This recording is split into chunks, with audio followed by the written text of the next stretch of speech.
Iran और America की बातचीत के बीच स्ट्रेट ऑफ हॉर्मूज पर मामला थोड़ा शांत हो गया है, लेकिन हॉर्मूज से नीचे गल्फ ऑफ एडन यानी अदन की खाड़ी में एक होश उड़ा देने वाली घटना हुई है।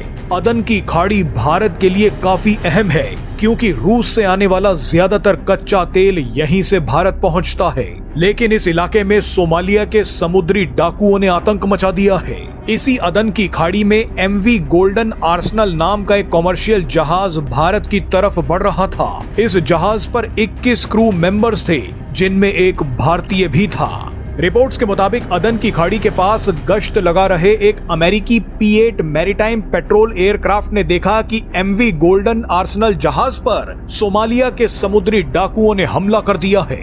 इसकी जानकारी तुरंत भारत को दी गई। अगले कुछ ही मिनटों में भारतीय नौसेना के जंगी जहाज INS त्रिकंड को मिशन पर रवाना कर दिया गया। INS त्रिकंड पर भारत के मरीन कमांडोज यानी मार्कोस सवार थे।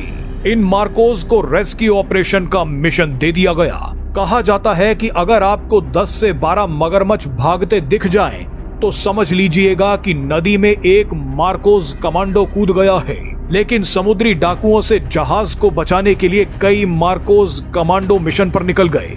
INS त्रिकंड पर मार्कोस की झलक मिलते ही समुद्री डाकुओं के होश उड़ गए। एक एक समुद्री डाकू कमर्शियल जहाज को छोड़कर भाग गया। इसके बाद भारतीय नौसेना के मरीन कमांडोज ने हाईजैक हुए जहाज को घेर लिया। मार्कोस कमांडो जहाज पर चढ़े और एक एक क्रू मेंबर को बचा लिया। लेकिन अब आपको सबसे दिलचस्प चीज बताते हैं। 20 अप्रैल को इसी इलाके के आसपास सोमालिया के ही समुद्री डाकुओं ने एक और जहाज पर कब्जा कर लिया था। उस जहाज पर 17 क्रू मेंबर्स थे, जिनमें से 10 पाकिस्तानी थे। आप ये जानकर हैरान हो जाएंगे कि पिछले करीब 2 महीनों से पाकिस्तानियों समेत ये 17 लोग सोमालिया के डकैतों के कब्जे में ही हैं। इन्हें अभी तक कोई बचाने नहीं पहुंचा है। पाकिस्तान की सरकार अपने ही लोगों को बचाने नहीं जा रही। हैरानी की बात देखिए कि इन 10 पाकिस्तानियों के परिवार वालों ने कराची में प्रदर्शन भी किया।